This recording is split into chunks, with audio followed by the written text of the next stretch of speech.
It's National Wheaties Week.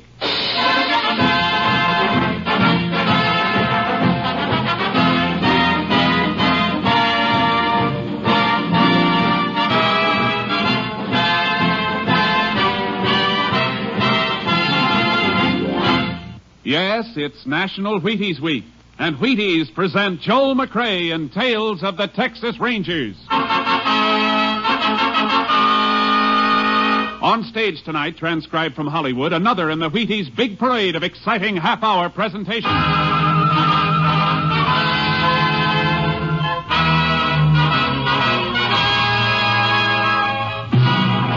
Tales of the Texas Rangers, starring Joel McCrea as Ranger Pearson. Texas, more than 260,000 square miles. And 50 men who make up the oldest and most famous law enforcement body in North America.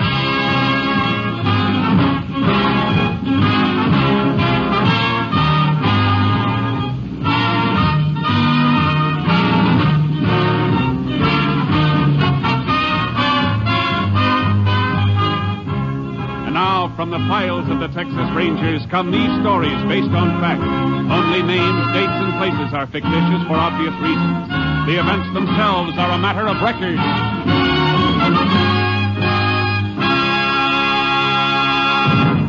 Case for tonight, Quicksilver.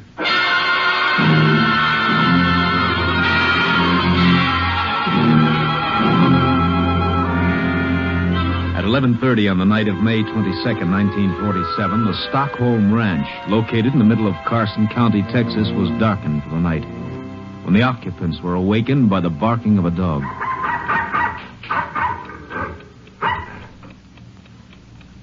Jim, wake up.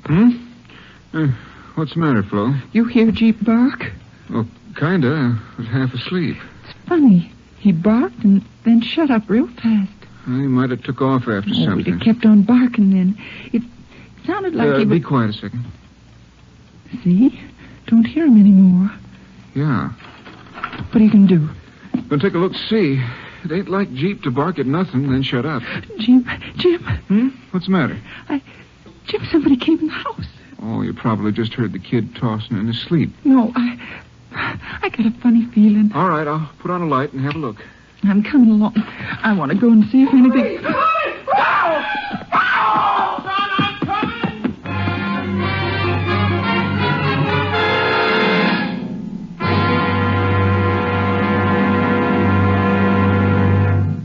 It's National Wheaties Week. Time to buy Wheaties, eat Wheaties, buy more Wheaties, eat more Wheaties. Time to join America in a brighter morning. Sure, it's National Wheaties Week. Everybody's eating them. You have some, too. Have them for fun. Have them for flavor. Have them for feeling good and working good and looking good. Have Wheaties for any reason at all, but get them. Whole wheat, crisp whole wheat, golden whole wheat. There's a whole kernel of wheat in every Wheaties flake. You try them. See how Wheaties at 7 can help at 11. It's National Wheaties Week.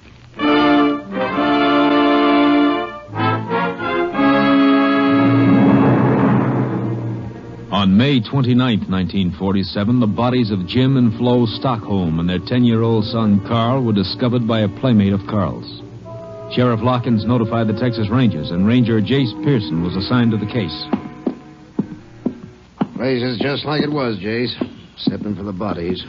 Kind of a mess, isn't it, Sheriff? Yeah. All three of them in their night clothes, you said. Uh-huh. This here is Jim and Flo's bedroom. I see. Bedclothes mussed up. Whoever did the killing woke him up. Likely the dog woke him. Oh, yeah. Jeep, you said. Found him dead a piece from the house. Clubbed over the head. Uh-huh. Okay, let's say Flo and Jim Stockholm were awakened by the dog. Jim would get up and see what was the matter. Flo went with him probably to see if the kid Carl was okay. They didn't get no further than this room here, right outside the bedroom. Yeah, all three of them.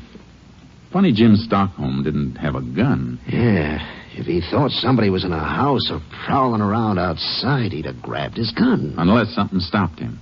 What are you thinking about, Jace? Just that the killer might have got in Carl's room. That's right over here. Uh-huh. Maybe Carl spotted the killer, hollered, and that'd make both Jim and Flo jump fast. Yeah. Jim wouldn't think of grabbing his gun. This window here has been jimmied up. You see that? Yeah. I guess you're right. Killer coming this way. Kid saw him, yelled. Tried to get out. Got as far as the room out here. There's what they were killed with, Jason. Flat iron. An old-fashioned flat iron. Yeah, used as a doorstop. Killer grabbed it and used it. Wonder why he didn't shoot. How far away is the next ranch, Sheriff? 6 miles at least. Why? Just figuring maybe the killer didn't want to risk the noise of shots. Must have picked up the flat iron. Why, he killed a little kid, too. Didn't want anybody to be able to identify him. Yeah, likely. Well, what now, Jace? I'd like to fine-comb this house for fingerprints. Meantime, I got a few things I'd like you to find out in town.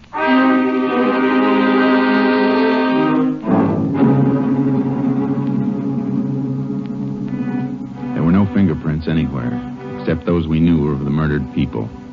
The motive for the crime was robbery. Jim Stockholm kept fairly large sums of money on hand to pay cash for whatever he'd bought. We didn't find a penny in the house. The whole thing looked hopeless. Like the sheriff said when he came back to the Stockholm ranch. Yeah, the coroner can't give us much, Jace. Ain't no way of telling how long they've been dead. If we could find out what day the murders were committed, we'd have something. Not much, but something. Yeah, but how? How are you going to find that out? Nobody saw the Stockholms before they were killed? For sure. Jim went into town on the 22nd week ago. Out here, if nobody sees his neighbor for a week, ain't nothing thought about it. So the murders could have been committed any time between the 22nd and the day the bodies were discovered. That's the way it sizes up, Jace. Killer's got at least a week to make tracks for... Well, Texas is big. Sheriff, that fence there, near the corral. Well, that's a hog pen. It's...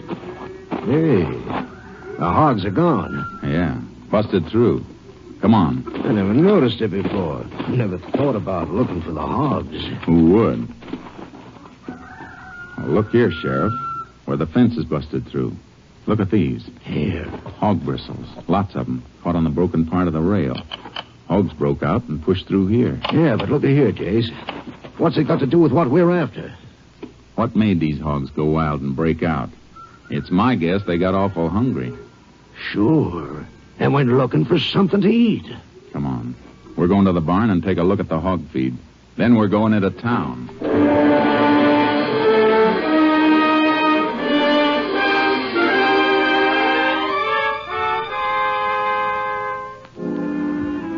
We found 3 sacks of hog feed in the barn. 2 of them were full, unopened. The third had just about enough mash taken out for 1 feeding. Sheriff Larkins and I went into town. Then the sheriff asked a few questions I wanted answered, and I checked at the feed store. Sure, Jim Stockholm bought all his feed in here, Ranger. You remember when he was in last, ma'am? Bet I do. It's the last time anybody saw him. The 22nd? That's it. What'd he buy? 3 sacks of hog mash.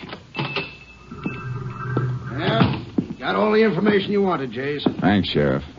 Now, ma'am, is there anything else you can remember about that day? Stockholm seemed troubled or anything? No, just stopped in for a minute. All he said was he had to get back with the mash. He was all out. Are you sure of that? Just as sure as I'm standing here. And you're sure it was the 22nd? I can make it real sure, Ranger. Got all my sales in this book. Let's see. 25th. Yeah, here it is. 22nd. 3 sacks of hog mash to Jim Stockholm. Thank you, ma'am. Let's go, Sheriff. You're sure welcome, Ranger. You helped a lot. What have you got, Jace? The Stockholms were killed on the 22nd. How do you know? Jim Stockholm bought these 3 sacks of feed on the 22nd. He said he was all out at the ranch. He had to get home and feed the hogs. We found 2 of the bags unopened. Yeah, and the third with only about enough mash out of it to give the hogs 1 meal. Which means he fed the hogs on the 22nd, but he didn't the next day or the next. Because he was dead. That's it. Now, we got a lot of checking to do, and it's all going to hinge around the 22nd.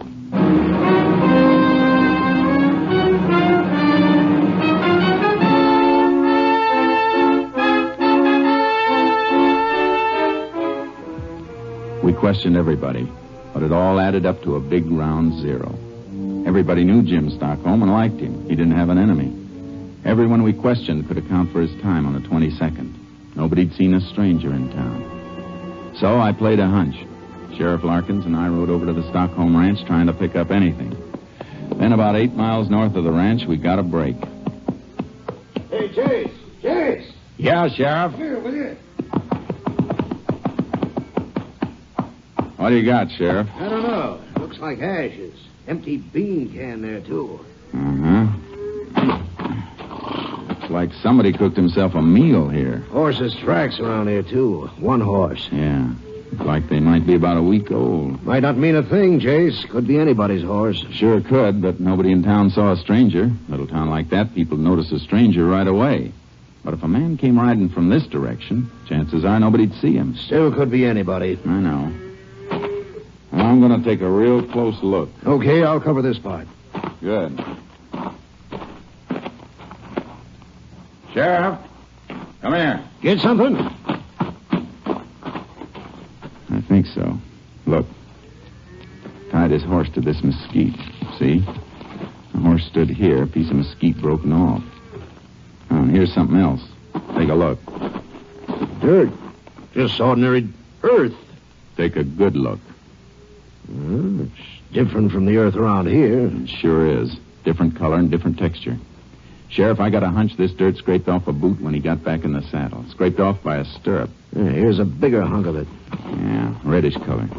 You ever see dirt like this around here? No. That hunk's got a funny shape. Packed in against the instep of a boot, it'd take this shape. You had any rain around here lately? Dry as a bone. There's only one way earth packs up in an instep if it's wet. The man who left this couldn't have come far. Come on. Let's see if we can find a couple of his footprints.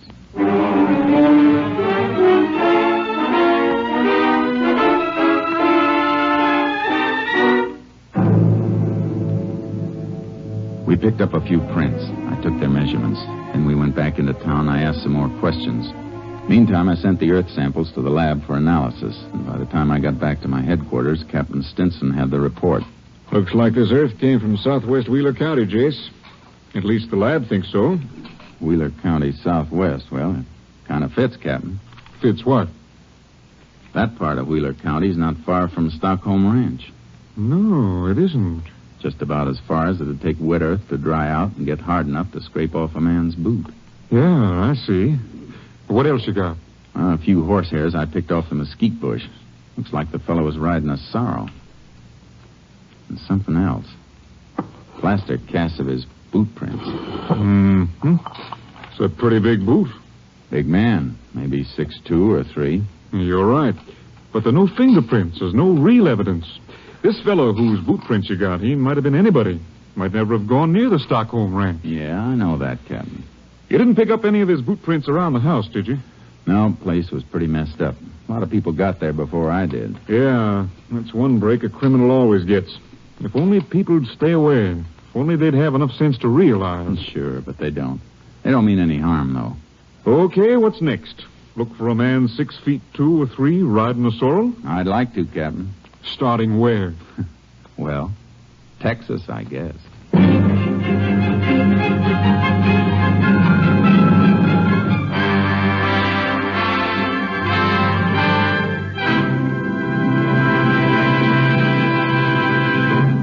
It's National Wheaties Week. Yup. And in celebration of National Wheaties Week, when everybody eats Wheaties, even trombone players, here's that well-known radio musician, Abe Lincoln. Honest, his name really is Abe Lincoln. And here he is, stepping out from behind the scenes to say, "Get your Wheaties." Oh, come on, Abe. You didn't come out from your trombone to say just that. No, but that's the idea. Folks, the Wheaties Big Parade has been bringing you some pretty solid entertainment this summer. I can say it because I've worked along with all the other fellows helping put this entertainment on the air. And now it's National Wheaties Week, and we hope that every one of you who's enjoyed these programs will go out and get your Wheaties. The backstage folks like me, the people whose voices you usually never hear, we'd sure like it if we thought you'd enjoy our programs enough to go out and get some Wheaties. If you like the Texas Rangers, buy a box of Wheaties on Monday, will you? Thanks, and good night, Abe. Remember, it's National Wheaties Week.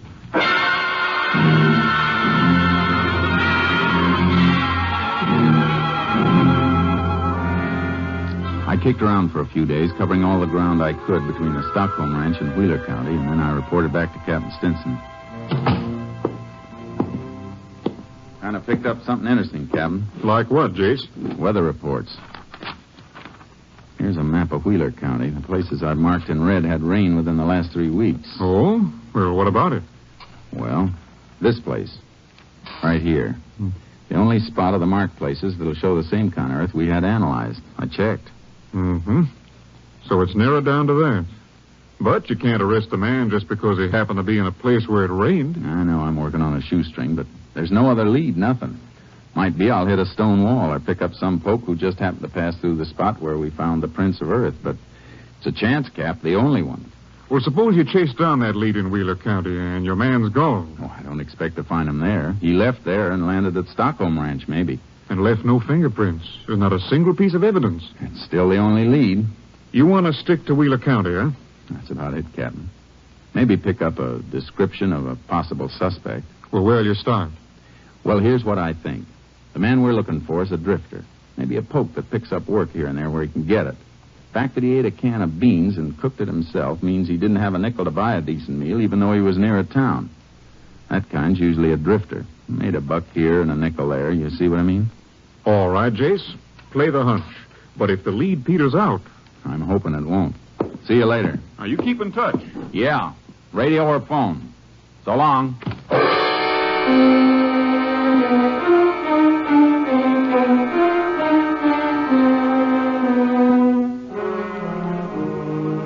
A little while later, I was in Wheeler County, southwest. I checked one ranch after another, some big, some small. What I wanted to know was, had anyone seen a man about 6'2" or 3, a man who owned a sorrel and didn't have steady work? I once read where a man found a needle in a haystack. Did it on a bet. Well, my needle could be in any haystack. Then on the Claude Edwards ranch near Ramsdell, I ran into something. Sure, I remember a poke about like that, Ranger. Big fella. Had himself a sorrel. Did he work for you, Mr. Edwards? Couple of days. Drifted in looking for something to do. I don't usually have work for more than my own hand, but this fella come in just about when I needed somebody else, and... What was his name? Orwell. Yeah, that was it, Orwell. Now, when was he here? Oh, let me see now. That'd be around the 19th, 20th. And when did he leave?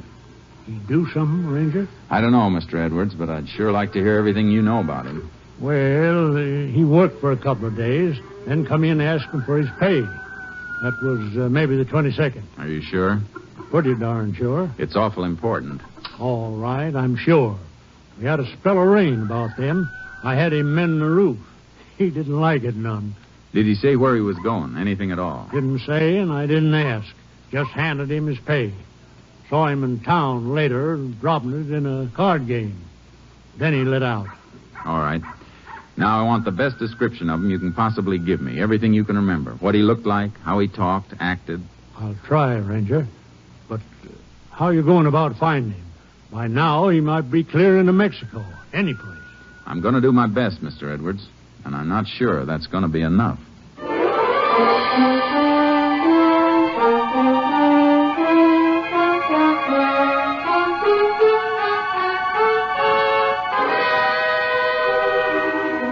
I got a description of Orwell.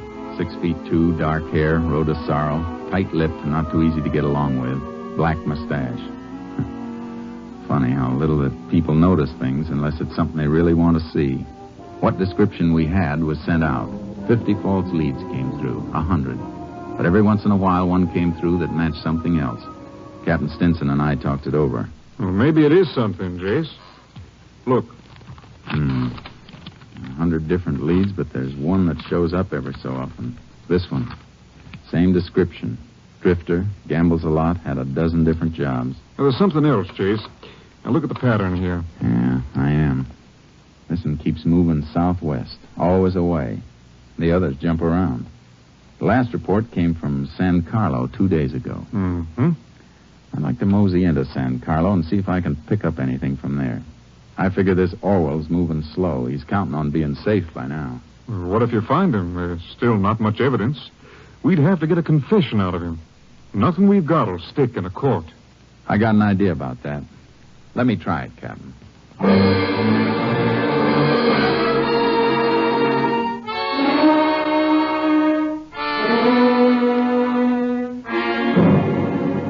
In San Carlo, I picked up a few more scraps about Orwell. From what I'd learned, I tried to think like the man I was trailing. Tried to figure out his next move. He gambled a lot, so every town I hit, I asked questions, went to ranches, and asked about poker games and crap games. Orwell was like Quicksilver. Yeah, he was here. Left. He was there. Left after picking up a few dollars. But the pattern stayed the same. Always moving southwest. Then on the McMallet Ranch near the New Mexico border. Orwell? You say Orwell, Ranger? That's the name. He's riding a sorrel horse. Well, I don't like to say for sure, but I took on a fella named Orwell, and he did come in riding a sorrel. As soon as he hit the bunkhouse, he'd try to shake up a poker game. Where is he now? Well, I sent him out this morning to ride fence. Stock was getting through. How long ago did he leave? 3 or 4 hours. Maybe a little more. Tell me something else. Oh, sure. What? Did he have any money when he left this morning? Well, funny you ask about that, Ranger. Matter of fact, it touched me for a $5 against any pay he had coming. He ought to be coming back soon now. Almost time for chow. He touched you for $5. He won't be back for chow. I'm going after him.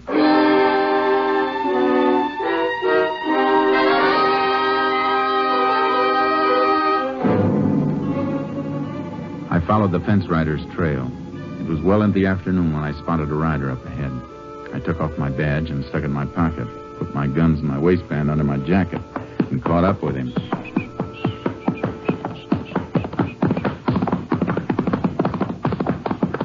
Whoa, boy, whoa. Howdy. Who are you? Name's Pearson. You're Orwell, huh? Yeah, why? Boss sent me out to look for you. Boss? Oh, whoa. Yeah, foreman back at Mellett's Ranch. What for? Well, we got to get back to the north fence. You wasn't working there when I left. Just got took on. I guess we'd better get back to the north fence. Boss says it's important. That's so. Say, come to think of it, you're not even on the ranch anymore. I hit the boundary fence a piece back. All right, I got news for you, mister. I ain't riding fence. Now you take off. You see about that north fence. Huh? You mean you're quitting? Right the first time, mister. Now, so long. Hey, hold it a minute. You're downright unsociable. Whoa, boy, whoa. You're downright nosy. Me? I didn't mean to be. Say, you mind if I ride a piece with you? Yeah, I do. Well, I'd kind of like company. Thought you was just took on at the Mellett's place. Seems to me you're riding wrong, mister. No, I got no hankering for work either. Not with 500 in my jeans. 500? A poke like you with 500? Got lucky in a crap game night before last. And why'd you take the job? Oh, man can always use a couple more bucks. Well, I guess I'll be riding on. Hey, wait. Huh? Okay. I kind of like company myself. You want to ride a piece with me? It's okay.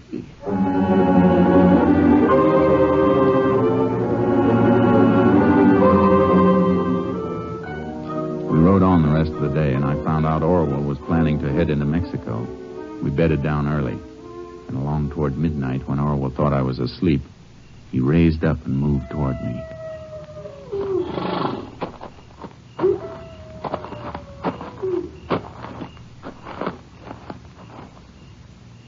Hey, Pearson, you sleeping?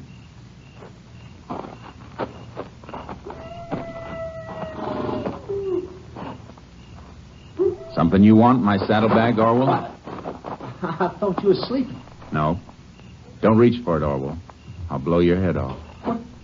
What are you getting so head up about? Oh, man starts to go through my saddlebags when I'm sleeping. I get touchy. I'm just looking for cigarettes. No need for that gun. Yeah?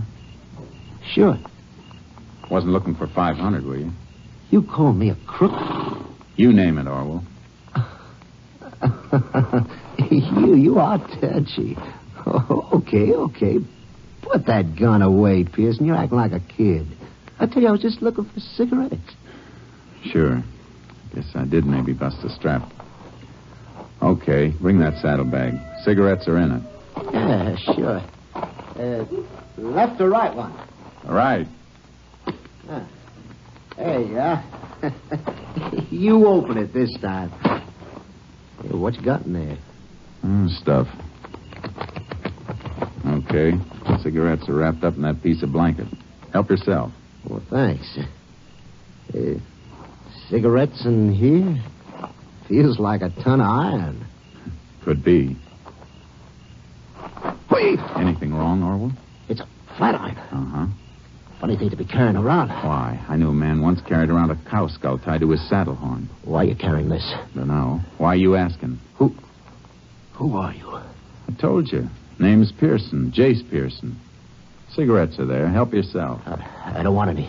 Suit yourself. Mind handing me that flat iron, Orwell? Why? I just want it. Go on. Go on, hand it to me. No. Hey, you're looking real pale, Orwell. You're not scared of coyotes, are you? Shut up. Iron makes a good nutcracker. Maybe I carry it for that. Shut up, I said. Go on, Orwell. Hand me the flat iron. Pick it up. It's not so heavy. It's heavy enough. Man could pick it up like this, lift it up over his head and bring it down hard like... Why not? Why, you... No. Orwell, stand still. Go run. Hold it, Orwell. I'm warning you. Hold it.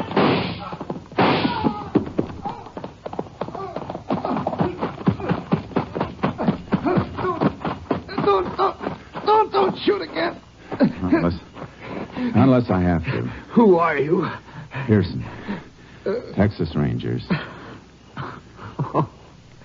Figured I'd get caught up with... Guess we better start going, Orwell. You're not hurt too bad. Shooting by moonlight kind of spoils a man's aim.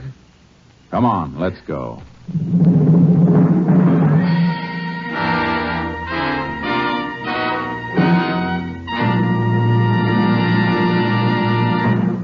William Orwell confessed to the murders of Jim and Florence Stockholm and their son Carl. On July 15th, 1947, Orwell was convicted. His sentence, death in the electric chair.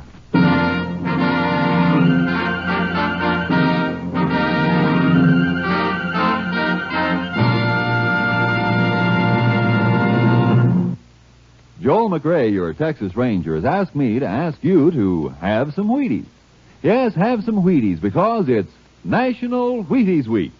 The week when everybody goes out and buys a box and enjoys a dish of America's famous whole wheat flakes. Start early in National Wheaties Week so you'll have time to buy 'em and eat 'em and buy some more and eat some more. Wheaties, that is. And while you're enjoying 'em, partner, you're getting wide-awake energy, whole wheat energy.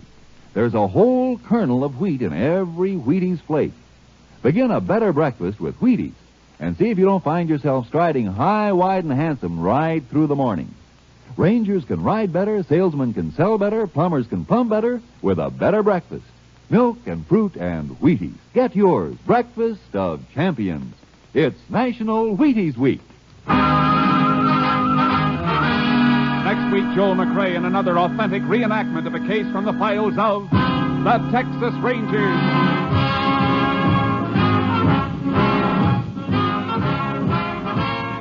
Joel McRae will soon be seen starring in the MGM production Stars in My Crown.